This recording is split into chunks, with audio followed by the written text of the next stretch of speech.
Okay, so hi, my name is Nicole. I'm a speech pathologist. I'm based in San Francisco. I'm also a gender voice therapist. That's my main area of expertise and where the main job that I have now. I founded a private practice called SF Speak, where I do all online voice therapy for gender modification of the voice. Hey, my name is Lily. I am a PhD student at Stanford. I'm currently living in Stanford, very excitingly. Yeah, I study gender in the voice in a subfield of linguistics called sociophonetics, which is like the study of how people talk differently and for what reasons. And I focus specifically on sexed and gendered linguistic variation. Cool. Lily, so our inspiration, like why we're here and why we're subjecting all of you to this as well. Lily and I first met about 2 years ago when she, from how I understand it, just Googled speech pathologists who are working with gender non-binary voices in the Bay Area, because she was seeking any connection she could get to individuals who may have non-binary voices, as recruiting them for participants in her research, which you'll hear all about in just a little bit. And so we kept in touch, but over, I'd say, the last like 6 months or so, we started talking more and more frequently. We would schedule like a half hour or an hour long chat, and they would definitely turn into like 1.5 to 2 hour long chats. She taught me so much about formants and resonance and pitch and all of it, stuff that I wasn't learning from textbooks, things that were unpublished that she was finding in her research that were super, super interesting. And we would go through like all the different techniques, the things that I do in my gender voice work, the things that are out there online, on Reddit, on YouTube, through Google, that talk about gender differences in the voice, and just try to compare them to what was known, but more importantly, what was not known. So we saw like a common thread throughout all of that, which is basically just that the shit is very complicated, like really complicated. So though the marketing for this talk said that we're going to demystify it, I think it's a lot more likely that we'll end up mystifying things for you, but we're going to try to make it approachable and understandable and digestible. So the main motivation for these talks is basically two things: transparency, so removing the barriers between the actual research and the researcher and those whom it most affects, so kind of taking academia out of it, so that the information isn't then filtered through other speech therapists or academics and professors, but just kind of gets straight to you. And then participation, we are going to ask something if you're interested at the end, give you some information on how you can be our participant in Lily's research. So that's just more to advocate for inclusion of diverse and non-binary voices in gender voice research, which we'll also talk about a little bit more. Okay, so this is the first of 3. This one is on pitch. The next one will be resonance. The third one is going to be a grab bag of other things that have to do with gender voice differences, and also an opportunity to go over some of the overarching themes of the Q&A that have been submitted online or during the actual chats. They're all at the same time, 12 Pacific on Saturdays. So thanks for joining us for this one. We hope to see you for the other ones. Today, we're going to go over a few different areas. So I'm going to muddle my way through a general overview of pitch, and then Lily's going to kind of take it when it gets into the research, and we're going to cover gender norms in pitch, and then the intersection of pitch and sexuality, pitch and trans men voices, pitch and trans women's voices, pitch and her recent research, so what she's finding. And like I said, if we have some time to do some Q&A, we'll cover that as well. So the general model that we're going to use to talk about these things throughout the weeks is the power source filter theory, or the power source filter model. So I'm just going to briefly talk about what that is, and today the focus will be the source. So the power source filter theory is a model to explain basically how voicing works. So your power is your breath, and it comes up from your lungs on an exhale, and it draws the vocal cords together for them to start vibrating and create the source pitch. And then that sound source is then filtered through the rest of your anatomy, through your vocal tract and out into the world, and that is the filter. That's resonance. We'll talk about that next week. So like I said, today's talk is solely focused on the source of the power source filter model, pitch. So we're going to zoom in on the part of our bodies that produce the source. We're going to talk about the vocal cords, the vocal folds. So our vocal folds open to breathe, and they come together to phonate. So they open whenever we're at rest. They're just hanging out open while you're breathing in and out. And they come together whenever you start speaking to create vibrations. So we're going to take a look at the vocal folds in action to see how it's done. The video might be a little bit laggy for you, but I'm going to point out some things that I want you to focus on throughout the video before we start it. And if it's really laggy, then you can see it in the replay. So orienting you to the movement that you're going to see in the video. These thin strips right here, or these whitish strips right here, are the vocal folds. This right here is the front of the individual's neck, and this is the back of their neck. You'll notice throughout the video that this part down here stays fixed, that the vocal folds attach to the front and don't open and close from here. You'll see opening and closing happening here at the back. So they'll open like a V and then close. As she moves through, as this individual moves through their pitch range, they're going to do some pitch glides and some different pitches. You'll notice that as they go up in pitch, the vocal cords stretch, and as they go down, they compress. So I'm going to play it, and we're going to hope for the best. Here is a look at some normal young female vocal cords during a stroboscopic exam.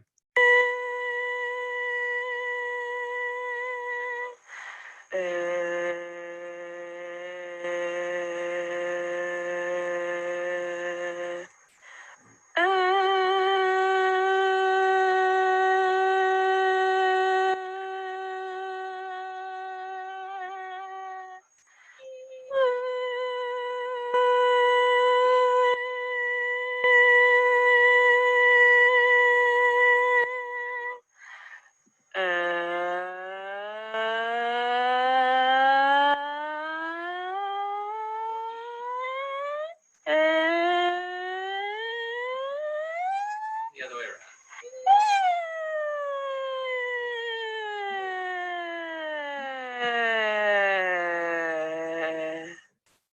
Wonderful. Did that gross anybody out? A little bit, some people? Okay. You can do it, computer. This happened yesterday. Oh, you didn't see any of this. It's all a joke. Okay. So for today's talk, we're going to refer to pitch in hertz as its measurement. So hertz is a measurement of how many times per second that something comes together to vibrate. So when we say something has a pitch of 100 hertz, we just mean that the vocal cords are coming together to vibrate 100 times per second.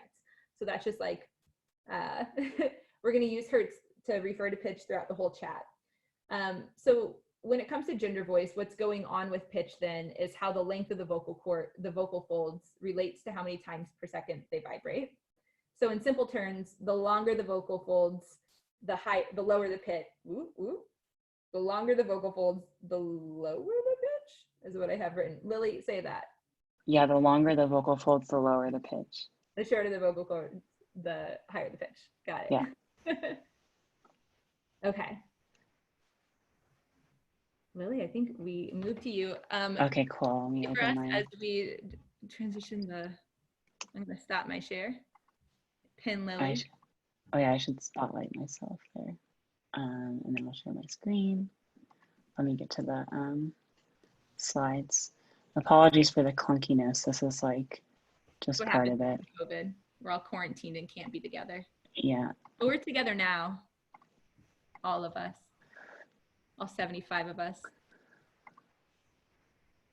Okay, cool. So I'm going to talk about some research about pitch, and I realize I didn't put this in my notes, but I should say it. It's like when we're talking about pitch, what we're often talking about, and this will come up next week when we talk about resonance, when we're talking about pitch, what we're talking about is, like Nicole said, the number of times per second that the vocal folds are vibrating.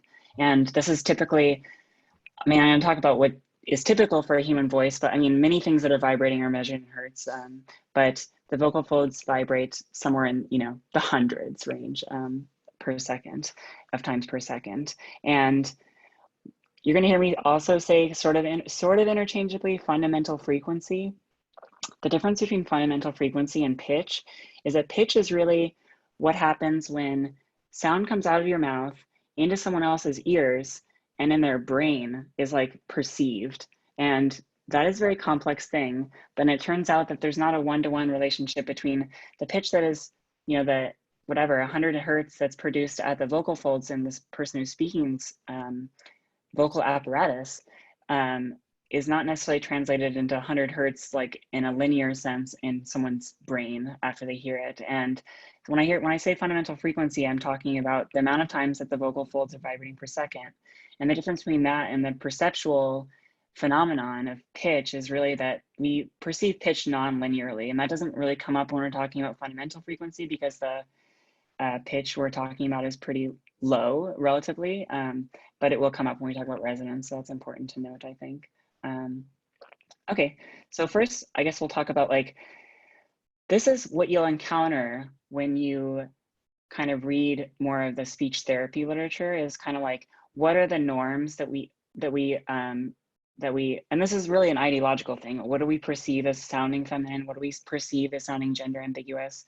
And what do we perceive as sounding masculine? And I hope like by the end of next week, you'll have a really complicated sense of how this actually works in practice, because say like, I guess the, can you see my cursor over here?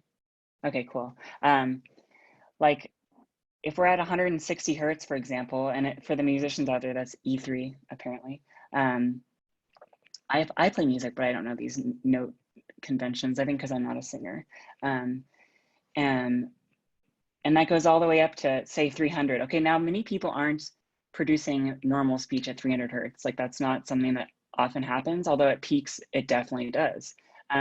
So here's what the literature might say is like feminine sounding. And you go to the middle of that and say that's 220. Okay, like that's one way of doing it. That's one way approach of doing it. And maybe you do the same thing for masculine sounding, and you get from anywhere from around 90 hertz to 170 hertz, say. And I mean, as you can see, there's an overlap between what is considered masculine and what is considered feminine. Like, how does that work? Like, how does that make any sense? Well, it's because there's a lot of other stuff that's going on in a voice besides pitch, which allows us to perceive some sense of attributable gender to that voice. And of course, they have some gender ambiguous range as well.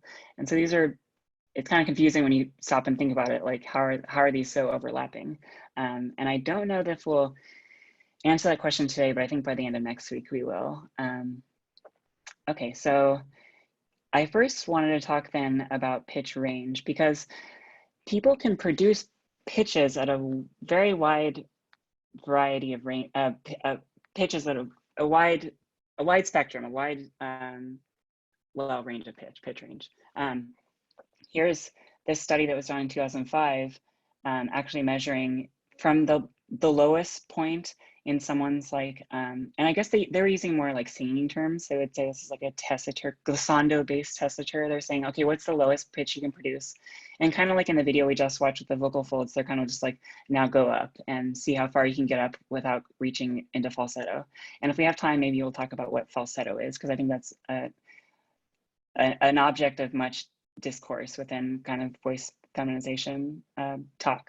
But as you can see, like the sex of the speaker is at the bottom. And of course, these are cis men and women. This is done by cis people. It's in 2005. There's not a lot of talk about trans people in phonetics research. And they're ordered by the highest point of their pitch range. And so you can see it's steadily increasing as it goes on, kind of like some stock prices model. I'm not an economist, I don't know, but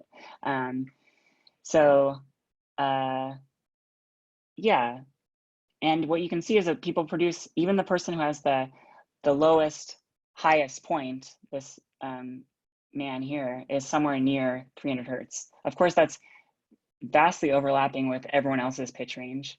And then as you can see, there are even there's some overlap. So it's not discrete. There's not discrete bins where it's just men and then women, because there's, I mean, we can think of these as in sort of as like a bimodal distribution where like there's a lot of overlap. And the reason why men generally have lower pitches than women is because men typically, right, undergo a testosterone-based puberty. And of course, like that is not universally the case, because I underwent a testosterone-based puberty, I think. I'm pretty sure.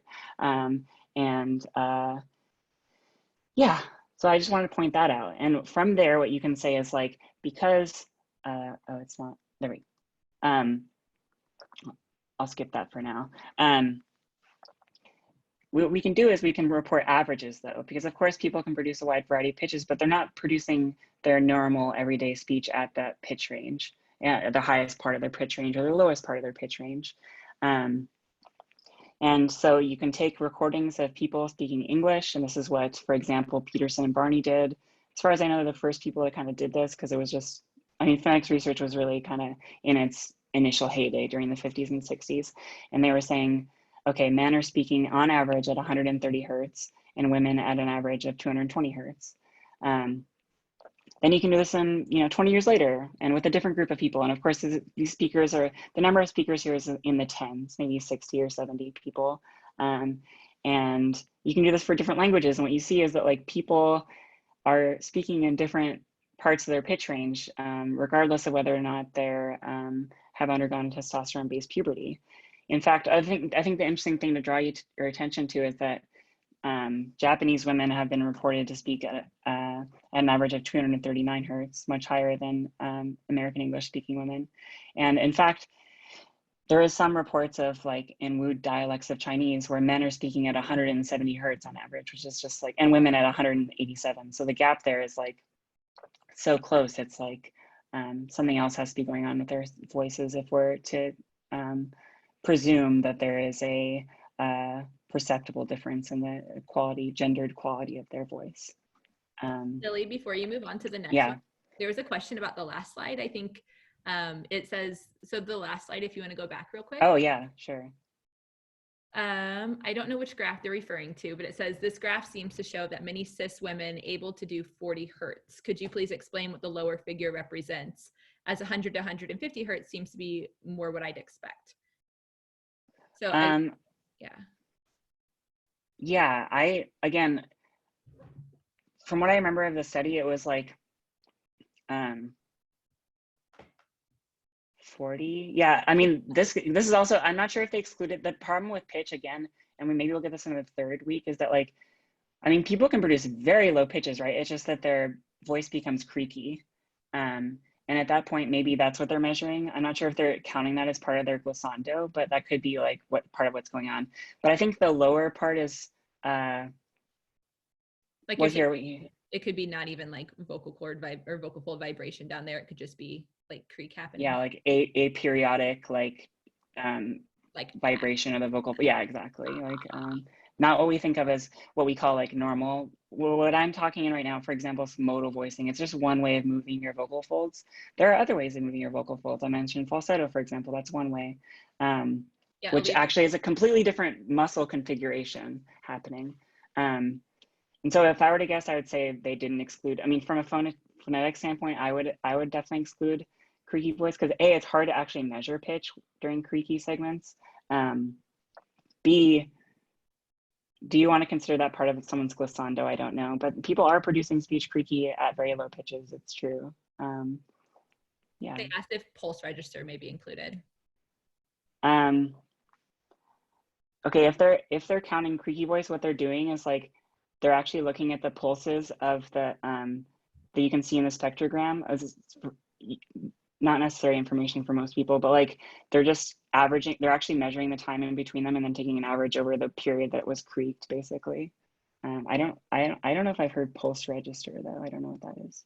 Okay. Please clarify. That's what I would say. What is pulse register? I think is what they're referring to. It says. Oh, yeah. I'm not an expert on creaky voice or like what. I mean, there are different types, but we don't need to go into that. Okay. We won't get too deep. Okay. Yeah, creaky voice. We should talk about creaky voice though. It's pretty interesting. And in fact, like it's definitely something to consider. And it's the received wisdom about creaky voice seemingly does not apply to trans women, honestly. What do you mean by that? I mean, okay, from a socio-phonetician standpoint, the question you have to ask is like, why are more women, cis women, creaking than men? That's one question you can ask. The answer to that question, you can have a variety of answers to that question. I think most of which are pretty dumb, honestly. And the most dumb of which would be like, they're trying to sound like men. They're trying to lower their pitch and sound like men, right?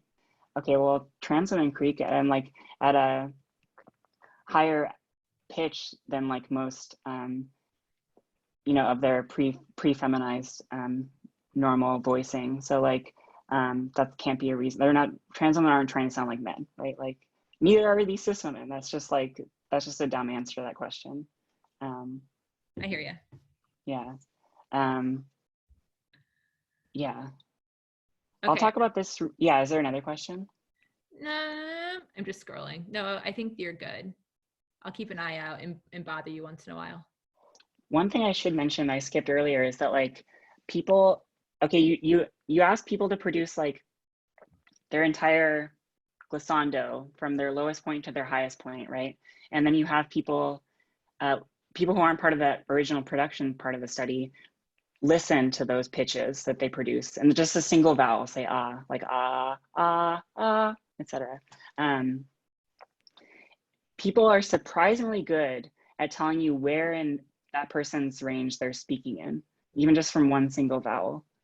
And I record myself just going ah, and you play it for somebody else. You're saying that listener is surprisingly good at figuring out where in my range I produce that tone, even if I hear the one, or if I go even if or no, they don't even hear any other of the pitches you produce. They just hear that one. Is that what we're talking about here? Yeah. So like these are the ranking. They took 8 of these pitches from each speaker. Each of these, I don't know how many, 20 or something. I don't know. And then gave from like a what's called a Likert scale, or I don't know exactly how they did. Maybe they had like a continuous drag and drop kind of scale, and from 1 to 9, where 1 is the lowest and 9 is the highest part of that person's range. The black lines here are the actual highest and lowest part of that person's range. And then the mean rankings for each of those 8 points. And you can see it's like for every speaker, for some people, they identified it like as higher than that person. Like there's some misordering of the rankings, but in general, there's like almost a perfect gradient from like reliably saying that's that lowest person's pitch to that's that person's highest pitch. These individual columns is a different person. The bottom line is the lower of their actual register. The top is the highest of like their what are you calling it? Glissando. They're like pitch range. Glissando tessitura or something, whatever they call it. Yeah. Okay, and so each of the dots that are on it are where the tone was placed as being okay. Yeah, where the actual tone was produced, and then the rankings for the people who are perceiving that from 1 to 9, blue being 1, 9 being red. So the only ones that they were like consistently wrong on are these ones where the dots are above the top line, like the dark amber color. Well, no, the only parts they were like wrong on were like the points where there's like where the one lower is darker than the one that's higher, if that makes sense. Yeah. Okay. It should be an ombre effect, and where it's not. Yeah, it should be ombre. Sure. Yeah, exactly. I like how I'm asking you all the questions. No, it's good. Yeah, no, it's good. Okay. That can be a conversation. Yeah. Yeah. Okay. So now I'm gonna just. No, go ahead. I'm gonna cover a bunch of different stuff really quickly, and the reason why I'm doing it quickly is not because I don't think it's important research, but because there's not a lot of it, honestly. Yeah. And because I think that highlights something very crucial, which I'm sure we'll talk about. But first I'll talk about pitch and sexuality. And when I talk about sexuality here, I'm talking about, well, what am I talking about? I'm talking about, I mean, of course, this research was done by people who are talking about cis voices, basically, people who are presumed to be cisgender. And so when we're talking about men and sounding gay, we all have an idea of what it means for a man to sound gay, I think. And there's a lot that goes into that. But say it doesn't even matter if the people you record a bunch of men talking, right? Cis men talking, and some of them you play these recordings for people, and some of them reliably are said to be sounding gay, and some are reliably said to be sounding straight. Well, the majority of studies show that there's no measurable pitch differences between these voices, in both in terms of average pitch and also pitch range, like where the minimum and maximum pitch is that they're producing speech at. These are all in English, though. That's the other thing about this research, is always English, because, well, the dominant language. And there is one study done in 2011 on Dutch, and I can show you the graph. It's the plots, they're pretty interesting. So before you're saying that they did research on pitch ranges for just a bunch of cis men who did and didn't identify as being gay, and that they didn't see a difference at all in their pitch range or their average pitch. Not only that, it wasn't even that they identified as either straight or gay. That didn't even matter. It was if they played it for a third party, and a number of third parties, and that person said they sounded gay. No matter how the person actually identified or not, it was just, okay, people say this person sounds gay. They might not be gay. And then you, post hoc, then you go and say, okay, these recordings were made by people who are gay or not, but they were said to be sounding gay. And is there any appreciable pitch difference? And it turns out there isn't. That's not what's going on. Between themselves, or pitch difference between them and somebody who isn't one of the participants in that part? There's no pitch difference. There's no pitch differences, both in terms of range and average pitch, between the recordings that sound like they're made by gay people. It's so funny to talk about, but like the recordings that sounded like they were made by straight people, basically. I mean, you're getting at ideology. It's silly, but people do think about like this. Like they do think like this. So the takeaway from this is like, there's something else besides pitch happening too. If anything, right? If anything. Yeah. Yeah, somebody said it's a study of perception, not identity. Yes, completely. Yes, completely. Yeah, and then Ada said there's an interesting, fun documentary that relates. It's called Do I Sound Gay? It came out in 2014. I love that. I love that documentary. Have you seen that? I haven't seen it, but my advisor, Rob Podesva, I think he's on this slide. He like gay speeches is like his thing, how he started his career. And yeah, it's funny. As an aside, this is a total aside, but like some people in the computer science department, I mean, we're gonna be talking about machine learning later. Like I can just say like some people in the computer science department wanted to make an algorithm basically that would determine whether someone sounded a gay or straight. And they wanted his help. And he was like, no, I'm not gonna help you do that. That's like horrible. Yeah. Anyway, the study in Dutch did find a pitch difference in terms of range and in terms of just the mean fundamental frequency, the mean pitch. So here you can see, again, these are cis people, homosexual men, heterosexual men, and then heterosexual women. And here's 100 hertz, here's 200 hertz.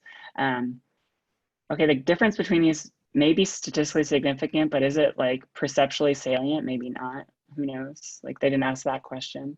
They didn't say, is pitch what's going on here? They said after the fact, were these, I mean, who knows? Maybe you play these recordings for people and they don't even, this is actually a production study, not a perception study.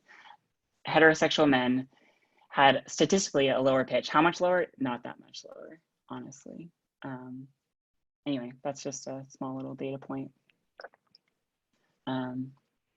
Any questions about that, or I can always field them later too. There's none in there and I don't have any. Okay, cool. Then I wanted to talk about. Oh, wait, nope, just kidding. There's one. Yeah. Were they able to classify the perceptions as two distinct groups, like a quote gay sounding voice the same for most people? Like, is a gay sounding voice the same for most people? Oh, like, I don't know. Okay, I don't remember the particulars of the study, but the question you can ask is like, how much inter-listener reliability is there? If one person says something a segment of speech sounds gay, does another person more likely to say that? Probably more likely they just took the average of the responses, like from 1 to 10, how gay does this person sound? And then they just said, well, this person sounded 7.5 out of 10 gay. And so that is over 5, so that must mean gay. I mean, it's not sophisticated stuff, like honestly. Yeah. You're good. You can keep Okay. going. Okay, I want to talk about sounding lesbian too. I think this is like interesting, and there's like no research about it, but may be of relevance to some people. But I don't know if anyone sets out to sound gay or lesbian. It just turns out that like people have perceptions and like they might not match with reality at all. 1997, I don't know this person, Moon Woman Baird, I don't know them, but they suggest tentatively that there might be, I don't know how you can tentatively suggest such a thing, but they suggested higher, more dynamic, meaning wider pitch range in straight women, again, cis women. And then in 2010, this study, basically, you can do what's called a matched guise study, where you have one person talking, and then there's a number of ways you can do a matched guise study, but you can systematically manipulate pitch levels using software. And it sounds pretty natural, I would say, generally, depending on how much you manipulate it, right? Like, as we'll talk about next week when we talk about resonance, you can't just modify someone's pitch and they're gonna sound different, really, like in terms of our ability to attribute a gender. And anyway, they found that clips with lower pitch and smaller ranges were judged as lesbian sounding, whatever that means. Yeah, anyway, that's all I have to say about that. I don't know if anyone has any questions about that, but. Somebody said these were my same thoughts too, but no shame to the gay male sound, LOL. That's funny. Someone said I'd rather sound like a lesbian than a gay male, LOL. Oh, that's for sure, yeah. I mean, but what's going on here besides pitch? I mean, they talk about pitch, right? But like, obviously there's 100 million other things that are going on. So, and how those 100 million other things relate with each other of the 100 million other things is of particular importance, I think. My job. No, oh, and okay, work that's particular to trans people. There is some, pretty much just because of this one guy, Lal Zemin. He's at UC Santa Barbara, and he's a very nice guy. And he will, I don't know, you can email him. I'm telling you, like his stuff. He's very nice. He did his dissertation. He was at UC Boulder, and he did CU Boulder, I guess it is. His dissertation on transmasculine people who took testosterone. How he got access to as many trans masculine people as he did in Boulder, Colorado. Maybe he went to Denver, I don't know. He doesn't report where they're from, but he was talking to them in person. So he just measured longitudinally what's going on over the course of someone taking testosterone, basically. Oh, and when you see F0 here, this font has a strange capitalization schema, but like right here, this is F0, not faux, I guess. F0 is just fundamental frequency. It's the 0th formant, but we'll get into that next week. So every one of his participants experienced significant lowering of their pitch into like what we think of as a male range below 130 hertz. And I would probably agree with that. I would say like below 130 hertz, probably hard, just in terms of people's ideologies about gender, probably pretty hard to be gendered, not male, not as a guy. But there was a significant variation in the magnitude of the change and the trajectory over which the change transpired. And the best way of seeing that is just to see the plots of the, so he had them, for this data, he just had them read a passage and then measuring the mean pitch over the course of the passage, basically. And so here's pitch in hertz, here's like 200 up here and 100 down here. And then the x-axis is kind of different because they're unequally scaled, because this x-axis is weeks on testosterone. So here's someone starting at 0, Adam apparently is the pseudonym, somewhere above 160 hertz. And then they get, I mean, of course, there's some like kind of micro variation that's interesting to talk about. He didn't apply like a smooth line, but there you can see there's a downward trend basically. Same thing of all the people. There's a plot for every speaker, but it all looks like this basically. There's kind of like this kind of jagged going down basically. And that's to be expected, right? Like testosterone, even after what we might think of as like a first puberty, lengthens and thickens your vocal folds, resulting in lower pitch. Generally, right? And of course, there's like behavioral aspects to it too, because as we just talked about, there's super big cross-linguistic differences in terms of average pitch for men and women. Yeah, that's literally all the research there is about trans men. So I don't know if anyone has any questions. I might not be able to answer them, but there aren't any yet. If anybody has, okay. Feel free. Feel free, do feel free. Okay, and then I wanted to talk about previous research, of which there is extremely little, and none of it coming from phoneticians, all of it coming from like really people who thought of themselves as like pathologists, speech pathologists. And when I first encountered this body of work, I was like infuriated because it's so insulting, and so just heads up. Why? Like why? Oh, I think it'll be obvious when I talk about it. Oh, okay, cool. So just a heads up for everyone. Okay, so there's a study in 2006. They're like, okay, we have clients, right, who are trans women, and we're gonna ask them to produce a single vowel, in what they call their biological male voice, right? I mean, that's the first thing. Then in their, I mean, at least they say female voice. I don't know, they didn't put biological in front of it, but they do say female voice. They're not like they're whatever, but like, and then they also have 11 cis men and cis women who also produce the same vowel. And then they measure the pitch. It's kind of like ridiculous, like goal of a study. Because, I mean, so then they report their results, right? And they're like, okay, well, trans women's quote unquote female pitch levels were higher than those of cis men's. Okay, duh. Like their quote unquote biological male voice was also higher than the cis men's pitch, but they don't report that. But the trans women's, okay, here's what really rankles me. Trans women's female F0 levels were not significantly higher than their quote unquote biological male levels. Okay, duh. What does that mean before you duh it? Okay, well, in statistics, we have a notion of like significance, right? And the way you reach significance is that you measure an effect over a number of observations. Okay, the observations they have are 13 vowels. No matter how big, you'd have to have a super big difference. Maybe not everyone that exists like biologically possible for it to be significant. And by biologically possible, I mean like between like any vocal tract, no matter just trans women's or not trans women's or whatever. So there's no way they're going to reach statistical significance. So like, why be like, oh, it's not significantly different? Yeah, I don't know. I can show you the plot though. Okay, so here's it's so funny, TGM. Is that transgender male? That's transgender male, I guess, yeah. Masculine voice. No, I think they would say male. I think they would. And it's higher than the male, right? We're just regular male. What's that? I said, sorry if you're in here, researchers. Oh yeah, sorry. We didn't put it anywhere that researchers existed, so it's doubtful, but you never know. You never know. I don't know if they're still around, but I don't know. Not much else to say about it. I don't know if there's any questions other than people being like, yeah, that's dumb, but oh, I don't hear you. You're Jake, muted. Sorry. I said there was a question. Well, yeah, that's dumb. Yeah, there you go. Yeah, that's dumb. Exactly. Somebody said, okay, I have a question. Angel of Dragon says, I have a question. Is there a way to make it so that it doesn't hurt in my throat to talk higher?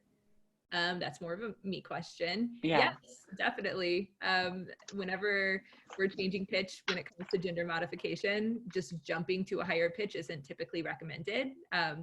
Your pitch is controlled by a set of muscles that are responsible for stretching and compressing your vocal cords, thus increasing and decreasing your pitch. If you all of a sudden start using those muscles in a way they're not used to and don't gradually build strength in them, it can hurt.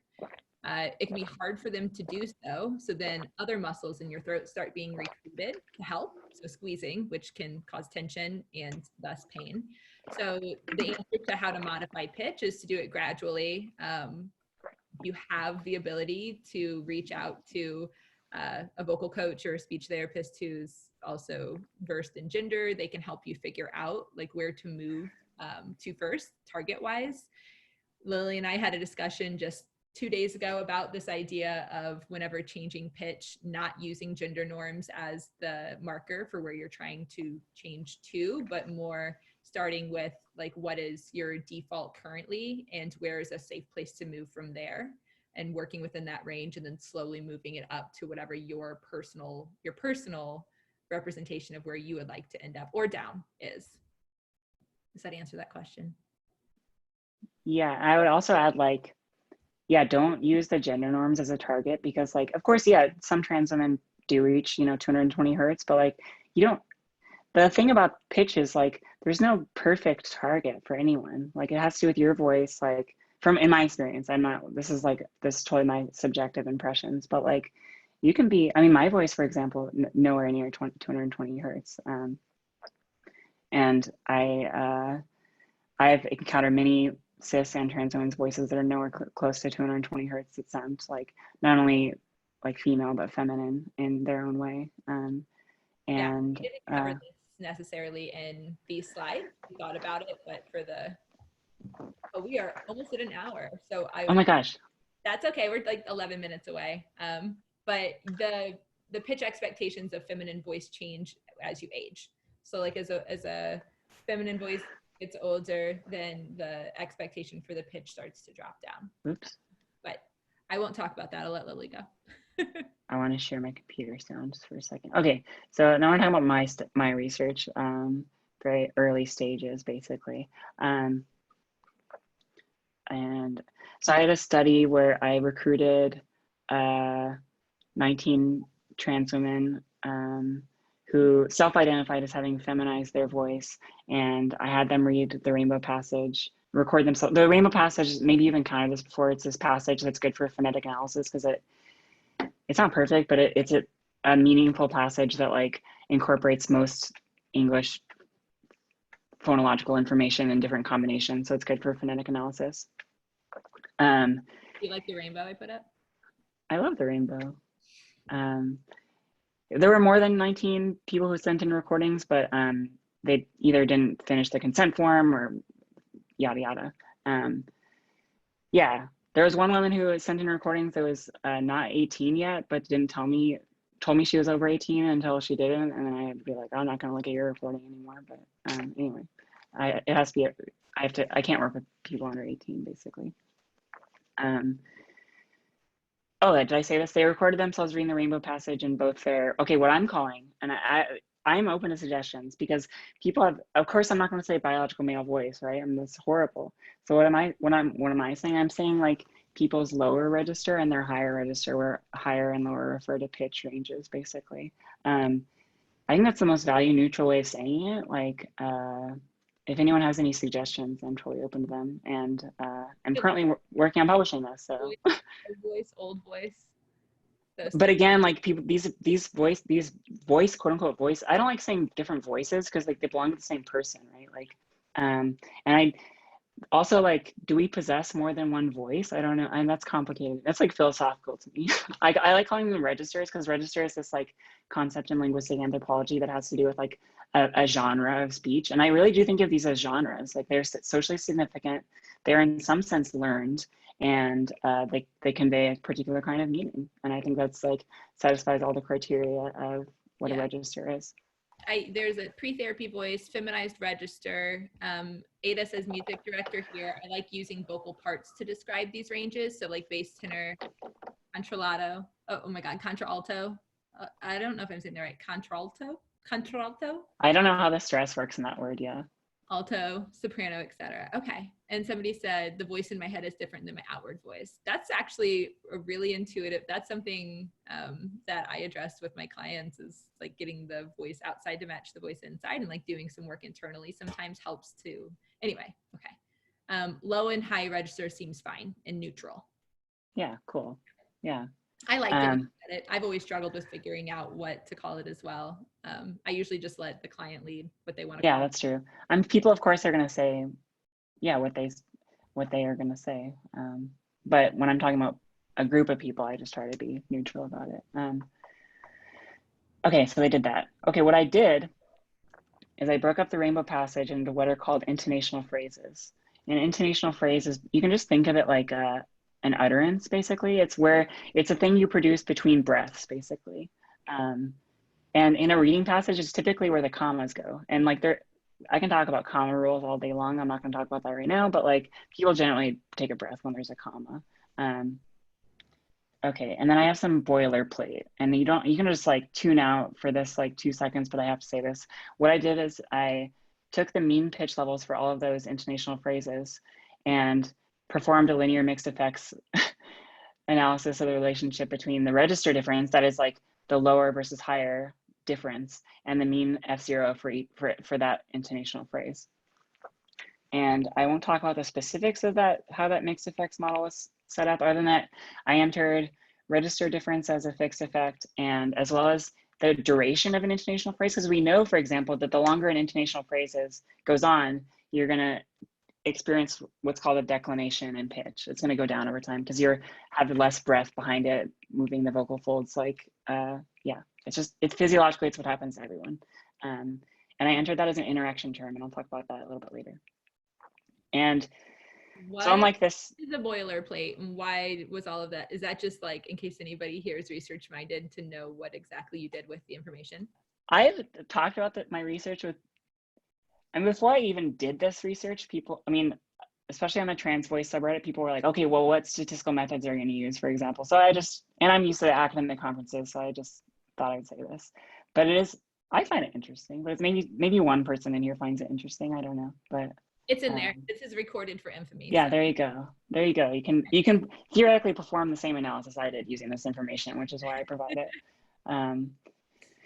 And so it turns out, unlike this 2006 study where they only had 13 vowels and there was no significant difference, there is a significant difference in this data. And it's highly significant. Like people try, I mean, there's a wide range of philosophies about p-values, but here they are. I provided them. I forced the statistical programming language to give them to you.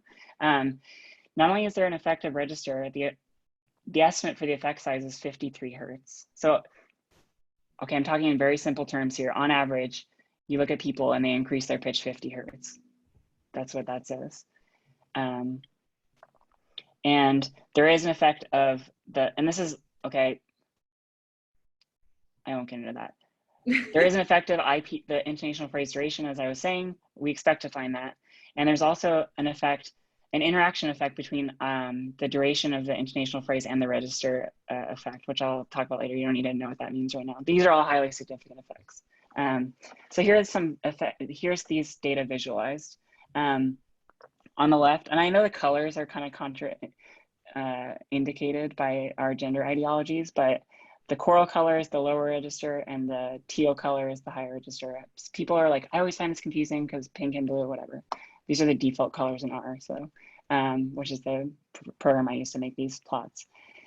And these are what are called violin plots, where the width of the what is called the violin is the number of observations, that is the number of times I recorded that pitch in the data. And all told, there were like 1,300 intonational phrases in these,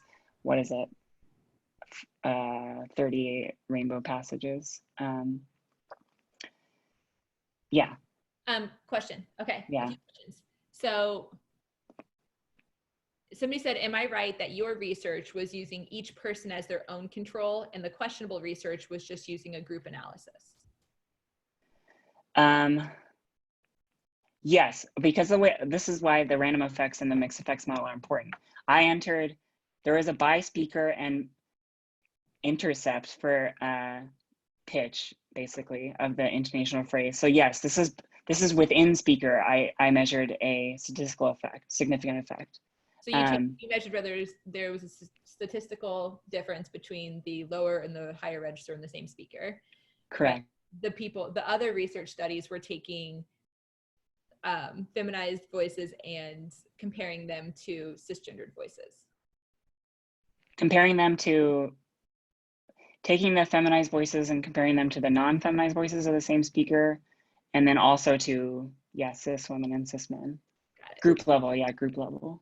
People say that these look like stingrays and flounders. I think they look like stingrays and flounders too. Yeah. That's not what I said they looked like. That's true. Anyway, there's a big difference. It's like 50 hertz. That's what basically you can get from this. Somebody But said if we, it would be interesting to see how the low register compares to the person's pre-training baseline.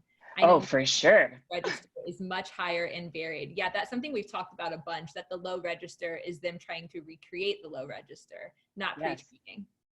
And this is why This more is research. why, yeah.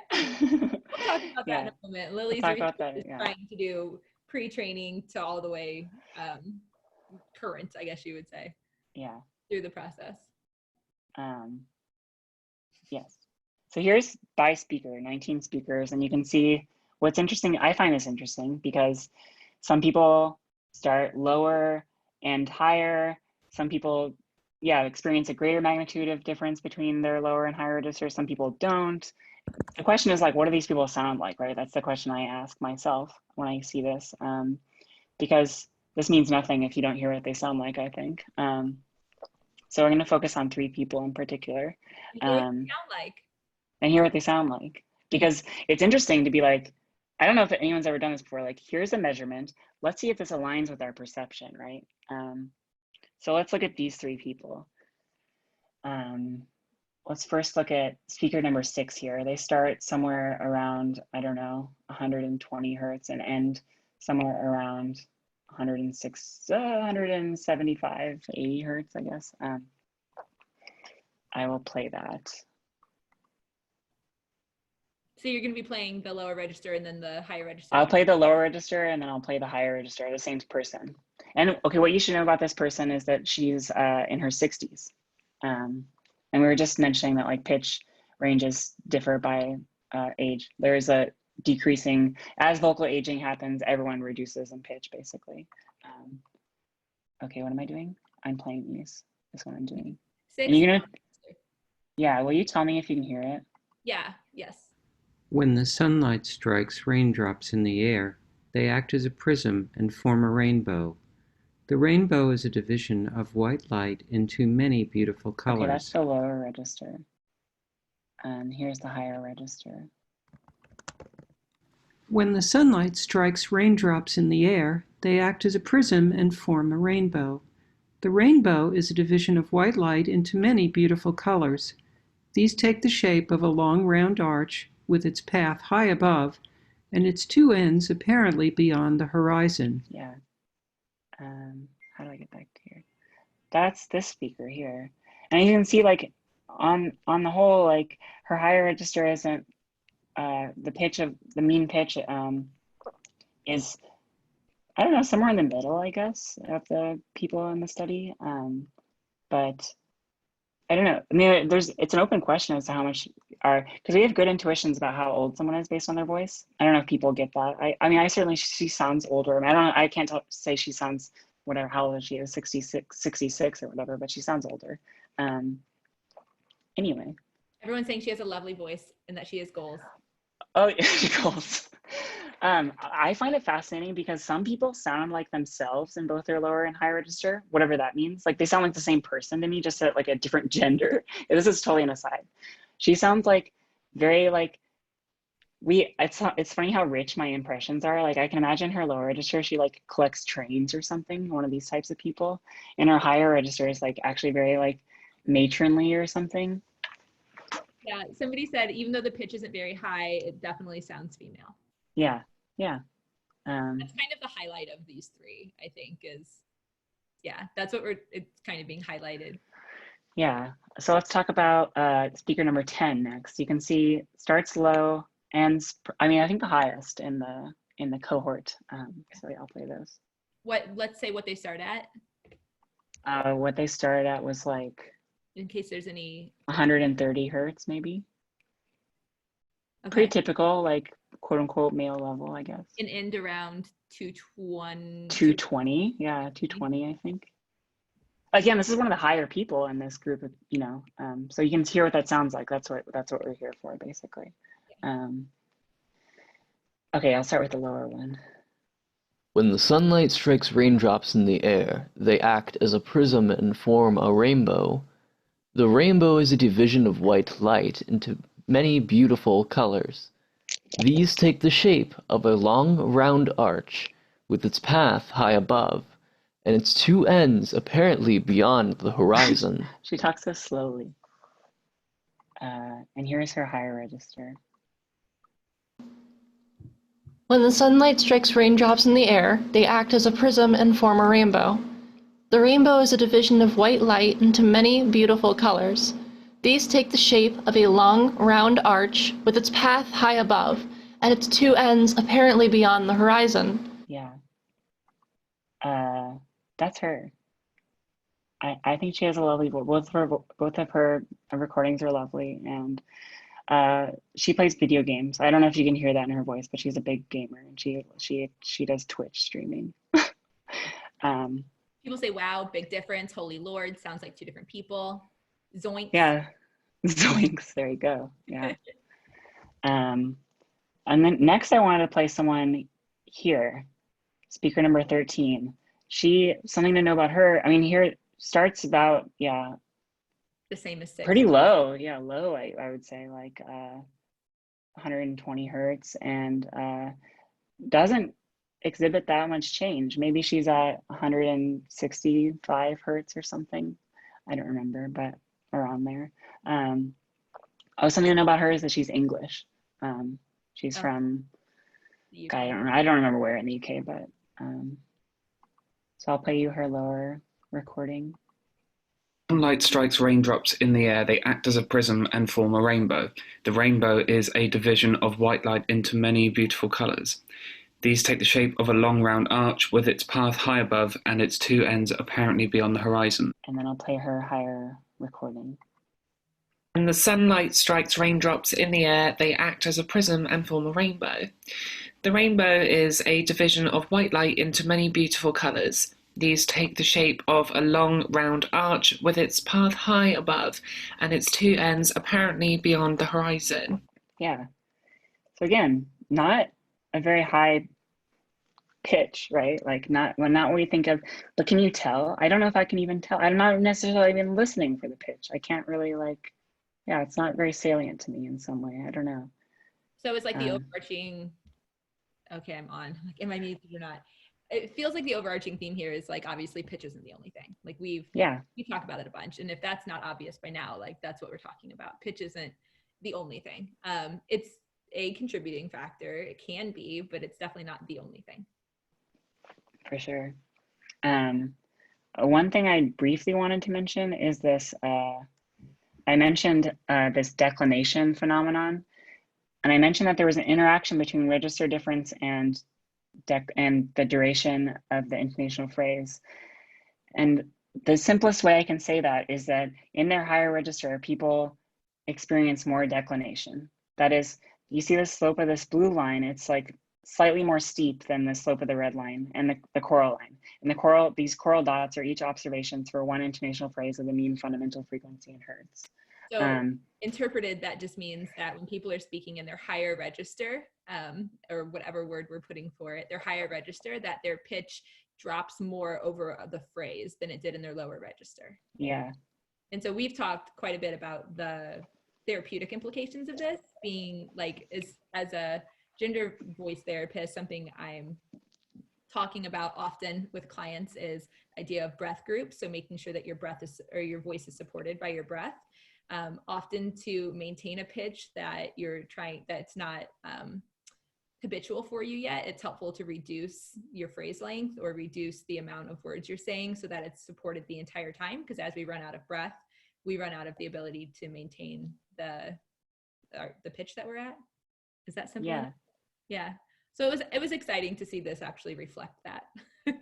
I mean, no one has done anything. It's really cool. No one's done anything like this where two people are, one person is producing two different kinds of speech and noticing how declination happens. I don't think anyone's shown that before.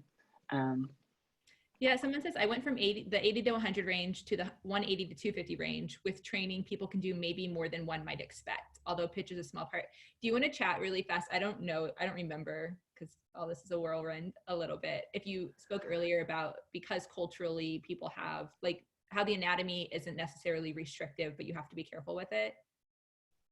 Can I speak to the anatomical remember aspect of that? we were chatting I guess yesterday about like, because culturally, the voice pitch ranges can be higher Yeah. than in American English. It shows you like anatomy maybe not as restrictive as we think. Oh, for sure. Yeah. I mean, if you just look at this plot, like there's some people yeah, like look at this person, speaker number 5. They started around 120 hertz and went up to like 220. I think that's maybe the biggest difference in this data, but yeah, I mean, you can do a ton with pitch. I'm not saying like it's not, you shouldn't try. I mean, it's just like there's a lot going on, and like yeah, and you be safe about it. Be safe about it, and like do what sounds good to you. Do what sounds good to you. I mean, for some people, who knows, maybe the speaker number 13, this English lady, like maybe she just didn't like the way her voice sounded when it was higher. I don't know. Oh, like maybe she could have gone higher, but she didn't like the way it sounded. Yeah. It sounds different, and like of course with practice it's going to sound even, you know, another layer of different, but it just, yeah, it's what makes you feel like encouraging if you're starting at a low place and it's something that you're unhappy with. It feels yeah. But again, I mean, I really want to, and this is like maybe a good transition. Existing software out there is for voice feminization. I've seen this all the time on Trans Voice subreddit, is like basically a glorified pitch tracker. It just says like, what's that? Go to the next slide. Oh wait, oh, go. There you go. Yeah. Oh, Nicole made this slide, I like it. Proud of that. Because all it's telling you is pitch, right? And we just learned that pitch is not, I mean, I can guarantee you, I'm not saying I've witnessed this, but I can guarantee you, like, you can be at 200 hertz and like not be gendered the way you want to be gendered. Like, I think that's possible because there's so much other besides pitch that's going on. And I brought up that data about perception of pitch range earlier, you know, with the ombre of perception, because people are good in cis people at saying where in someone's range is someone's talking. Well, then maybe we can think about the goal of like someone's potential goal in voice feminization to make a higher point of your like anatomically possible pitch range sound more like your everyday pitch range. That's like, and what does it mean to sound like your everyday pitch range? Who the fuck knows? Like, it is like so complicated and has to do with, of course, resonance, but like so many other things that haven't even been like talked about yet. So how do we get at that stuff that we don't even know we don't know? Well, like this. You make a corpus of a bunch of recordings made by trans women over the course of their voice feminization. Say like once a week for however long it takes them, twice a week, however long. I mean, by takes them, I just mean when they're done, whatever that means. Then you present all these recordings. I don't know if people know about like a platform like Mechanical Turk, but like someone might do this kind of freelance survey work on Mechanical Turk. You play their one recording for one person, and you have them evaluate it on a number of different dimensions. I mean, people give a reliable dimension, like subjective evaluations in a number of different ways. I did a study where people perceived statistically significant one person as sounding more greedy than someone else. But that's not the kind of evaluation I'm talking about. I'm talking about like, how would you gender this person basically? And if you were gendering them as a woman, like how feminine do they sound? Slow down a little bit. Yeah. Okay. The idea is this. You have thousands of recordings made by trans women over the course of their voice feminization. You have a separate group of people evaluate them. For what? I mean, basically how they would gender them, basically how they would gender these recordings. Because again, when you're doing a pitch tracking, it's telling you nothing about how someone actually perceives your voice. Yeah. Maybe it's telling you how high your pitch is and how someone might perceive how high your voice sounds, but has almost very little relationship between that and how someone would gender you. Is that yeah, no, that's, I got you. So you need all of the samples and then all of the evaluations, and then you train it's basically just it's a simple classification problem once you have the audio and once you have what are called the labels, the evaluations, the numbers that people listen to them and evaluate them. Then you use machine learning to train in a supervised sense, like a tool that outputs a predicted label, a predicted evaluation made by the computer, not made by a human, but by how the computer learns humans evaluated their recordings. And it can do this for a recording the machine has never seen before. And this, you can make, I mean, you can imagine the utility in this. It would provide like real-time like evaluation. You don't have to post on like trans voice, gender my voice. You just like, it's a way of like you can take the machine learning information, put it into a software, and like make a program that somebody, regardless of where they are in their gender transition, can speak into it, and it's going to quote unquote like tell them how they're being gendered based on the previous all of like the data points that other individuals have listened to these voices and gendered them. So it's like that information went into the machine, which then learned whatever. How to associate the phonetic character of the individual recordings with the associated labels, the evaluations, yeah. So here's a few questions. When you use Mechanical Turk, how do you correct or take into account the cultural inclination of the people who do the labeling?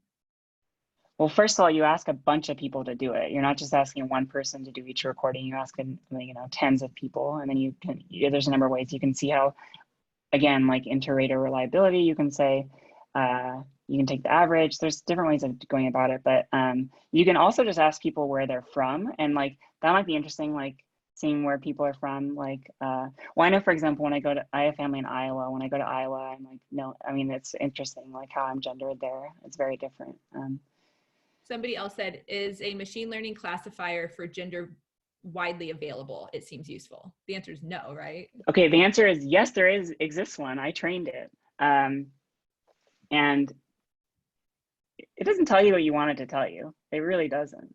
I trained it on 500 hours of audiobook data that was labeled by, it was like 13,000 people reading audiobooks, and they're labeled for gender. It tells you almost nothing. Like it can tell you basically how, interestingly, and I'm currently working on this paper, like it tells you basically how high a pitch you are, because it didn't learn that there are a variety of ways of sounding at different pitches. It just learned basically what cis people sound like. Because and it was based on 500 recordings of audiobooks by presumably cisgendered people. Like thousands and thousands of recordings, but it added up to like 500 hours. Okay. And so that's what you're picking out, is voices that aren't presumably cisgendered to teach the machine off of instead of cisgendered ones? Yeah, and you can have fine-grained evaluations too. Like it's not just a binary classification, because I'm not going to get into the philosophy of this too much, but I don't think we're doing a binary classification task when we listen to someone's voice. I think it's much more complex than that. But that's what the machine's doing. It's like, is the probability of this being female over 0.5? Like that's all it's doing. So yes, it exists, and it does not do what you want it to do, which is to like help you in your voice sonorization process. Because like I can guarantee you, any man, any cis guy can produce a voice that will get read as 100% female by the binary gender classifier. Kelby asked, what type of machine learning algorithm did you use for it? I'm not overly familiar, but I know some types of algorithms are much better suited for some tasks. I used it's open source actually. I can provide a link to my GitHub, but like it's a convolutional neural network that does binary classification. I don't know if that answers the question, but maybe I'll let you know. We can keep okay. going. Oh, I can keep going. Well, yeah, this is what I want people to help me with. Like I need the recordings basically, and then I'm applying for funding for the evaluation because it's going to cost a lot of money. But I hope to make this like what I think is a very manageable and doable thing once all the pieces are put into place, like widely available to people, like free of charge. Yeah, that's my goal. It's very. Go ahead. They said, I think part of the issue is only cis voices are used for training, that many of the different factors, the training, oh my God, let me start over. I think part of the issue is that if only cis voices are used for training, that many of the different factors in the training data are strongly correlated, which will not be discussed. 100%. Yes, that is correct. I'm glad 100%. You understand. I didn't get that, but I get it. Yeah. No, yeah, 100%. Yeah. And like, that's why I thought there's stuff we don't know that goes into like perception of gender that we don't know, if that makes sense. Like, sure, we can talk about pitch, we can talk about resonance, but there's other spectral properties of the voice that could contribute to a perception of gender that is like, we have no access to right now, but the machine could potentially learn it with enough training data that's varied. Yeah, so, oh, I'm making a website to help with this project. We'll be done in a couple weeks, I think, I hope. And here's like initial design look at it. I think it's pretty. It is like pink and blue, but I kind of like it. I don't mean to be like super like trans flag about it, but yeah. Anyway, you'll be able to upload recordings there and contact me and ask questions and that kind of thing. But for now, you can go to my personal website and there's a form for an interest form if you want to participate. It just asks like your name and email, basically how I can reach you and like if you have a microphone. And participation just looks like reading the Rainbow Passage one time a week and sending it to you. Yeah. Yeah. That's all it looks like. And like, there's no, I mean, when I submitted my IRB application, they ask like, well, what benefit can a participant reasonably expect? There's no payment, but like, hopefully what I hope is that people are like, oh, this is like a form of accountability and I can help with this project and it's going to help me like in my own practice. Cause I mean, we all know like, it's not easy to practice anything. I have a hard time practicing guitar. Like I find it like emotionally taxing, honestly. I think a lot of people find learning things emotionally taxing. And so it's just one way, but I have a guitar lesson every week. So I like make sure to practice.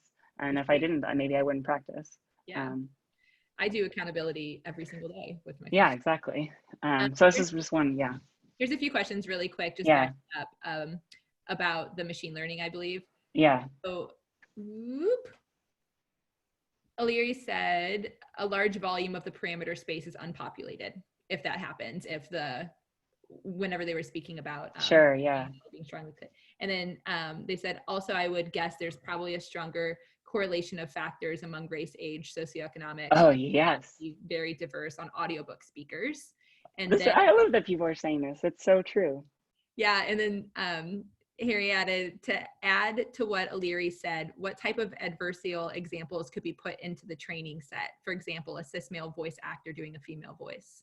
Oh, I think that'd be really cool. Yeah, because there is studies about like, it's interesting, like there are like some phonetic studies like where you ask cis guys to produce a feminine sounding voice.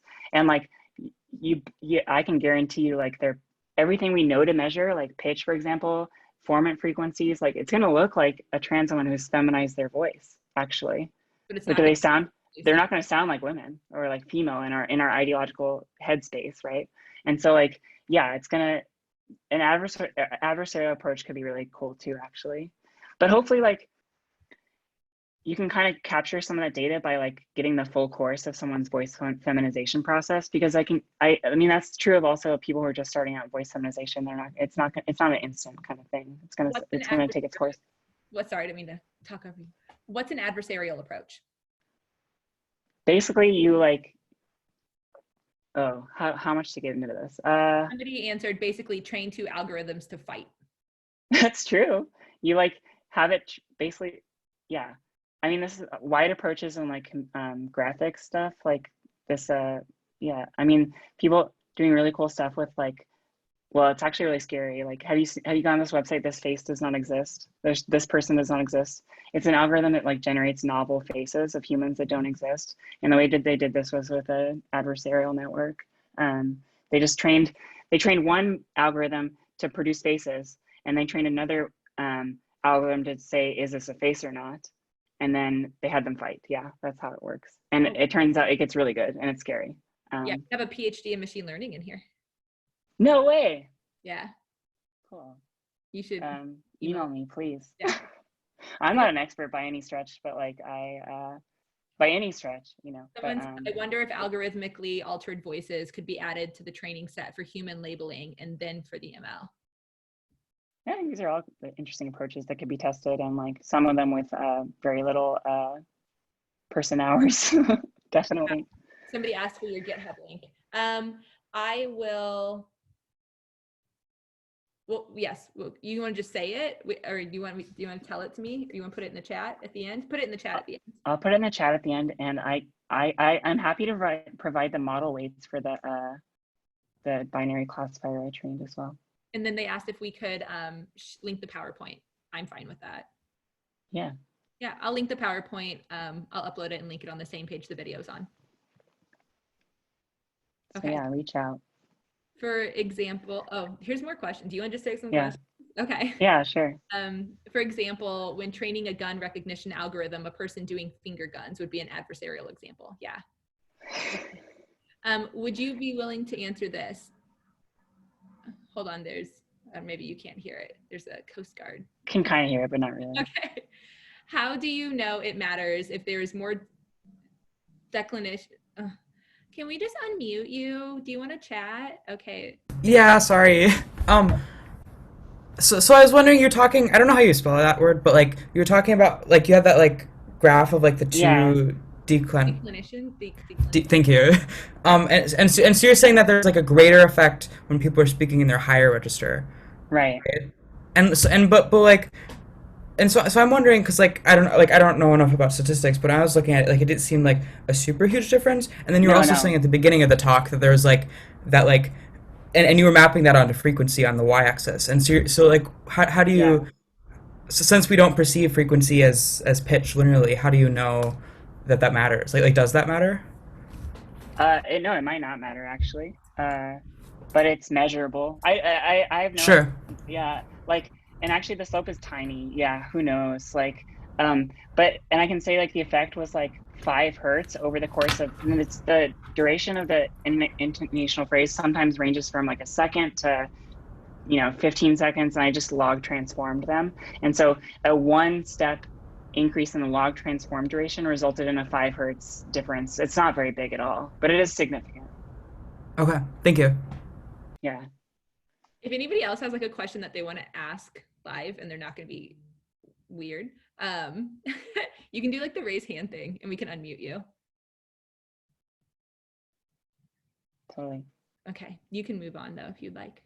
Oh, I think that's it. I think like, what is that? Oh, I didn't go over this. There's a lot we don't know. What changes over the course of voice feminization and over what kind of trajectory? Because I've listened to timelines before. Maybe other people have listened to timelines from like, oh, someone tries something and then they don't do that for a second and then they do it again, and it's very interesting. I mean, that's just like the sociophonetic side of it that's really interesting to me. How do phonetic features pattern together? Like, I don't think we have a good understanding of that at all, because maybe some person on Reddit is saying like, oh, it's all about the second foreman or whatever. I would be like, no, like it is not. Like these things pattern together and they're so complex that we get like a gestalt impression of them. And I don't think it's like, it can be boiled down to a single feature, obviously. Oh, here's another interesting question, I think. Do people who start at one place, and I mean like in the collocation of features we're talking about, pitch and resonance and everything, tend to end at another place? I don't really know how you'd get at that, but it is an interesting question. And I talked about that, and here's our contact information. And yeah, I don't know if you want to say anything. Yeah, of course. Here, Liza has another question. Oh yeah. Let me unmute.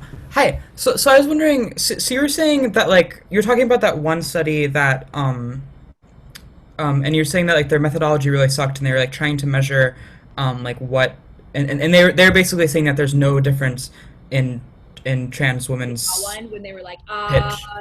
Yeah. Right. Yeah, and you're saying that that's the only study exists like that. But then like I also like whenever we like when like trans feminine people get like medical resources from like people like healthcare providers, they're always like saying that like feminizing HRT has no effect on the voice. Like it's like, how do they know that then if that's the only study, or do they not know that? I mean, I'm not like a expert in like clinical outcomes kind of studies, but I'm guessing, I mean, it's like, how do we know, for example, that progesterone results in like breast growth? Well, we kind of don't, like, it's just kind of anecdotal. That's my guess. I mean, you see that in the earliest, like this one study, they don't even go into like why estrogen or progesterone or any kind of feminizing hormone regimen would like result in, it's typically one of these things that I at least think of as like that there are like hypotheses about hormone distributions in a body and like other things besides pitch and stuff like that that are actually like kind of mind-boggling in terms of like breathiness of a voice. It's bizarre stuff, but I'm not totally well versed in like but my guess is like they just have a lot of patience and they just notice that that's the case. I don't know. Okay. Thank you. Huh? That was us. Yeah. I don't think, oh, somebody's trying to get in last minute. All right, you're gonna see a really good goodbye. Let me really quick scroll through the questions, and if anybody has any about pitch, put them in. Also, if you have questions about resonance that you didn't like you didn't submit, if you will, to the question area, you can throw them in the chat now, or you can just email them to me directly, Nicole@sfspeak.com. And yeah, resonance is going to be a big one. Hopefully it doesn't go as long, but it'll probably go longer, just because it's one of like the more elusive parts of voice. Okay. I don't see I don't see really any more questions in here. Oh wait, can you repeat the thing about the difference between pitch and fundamental frequency? Oh yeah. So fundamental frequency is like a rate of how like the sound is being compressed and like rarefied, I guess. I'm not a physicist, but it's just how many times per second. That's fundamental frequency in hertz. The sound is being compressed and yeah, transmitting through the air. And it turns out we don't perceive this linearly. So like if you, and this is why there's different scales. I didn't necessarily understand what, so the fundamental frequency is what is created, like if you cut your head off and what you hear? Yeah, because basically what the vocal folds are doing is like compressing because the way they're vibrating, it's like compressing air in a certain way, and it creates what we perceive as like a wavelength, which you see like a sine wave. Yeah, the period of which is like the hertz value in fundamental frequency. We don't hear sound so like the difference between 200 and 400 hertz though is going to sound perceptually much more salient than the difference between, I don't know, 15,000 and 15,200. Like that's what I mean by it not being linear. And there's different scales that try to capture more how we perceive it, but it doesn't necessarily map perfectly onto how we actually do it in our brains. There's like a window of hertz values in which you can accurately and pretty well acoustically perceive the difference in like 200 jumps or 200 hertz jumps. But when you get to the higher, oh, you're showing us a lot of cool stuff. When you get to the higher range, the same amount of a jump, maybe 200 hertz, is like you're unable to perceive it with your ear. Yeah, basically that's what I'm saying. Yeah, there's different ways of capturing that, like transforming the fundamental frequency into yeah, there's like the bark scale, the ERB scale, or you can just do it in semitones relative to a particular fundamental frequency. And that's typically what I do because it makes more sense to us. But yeah, if you're a musician, like the difference between middle C and the E above that is going to be bigger in terms of hertz than the difference between the octave above that C and the E above that, if that makes sense. You want to go back to the contact page in case nobody wrote it down? Oh yeah, definitely. Yeah. So a lot of people said thanks and that they're leaving. Sounds good.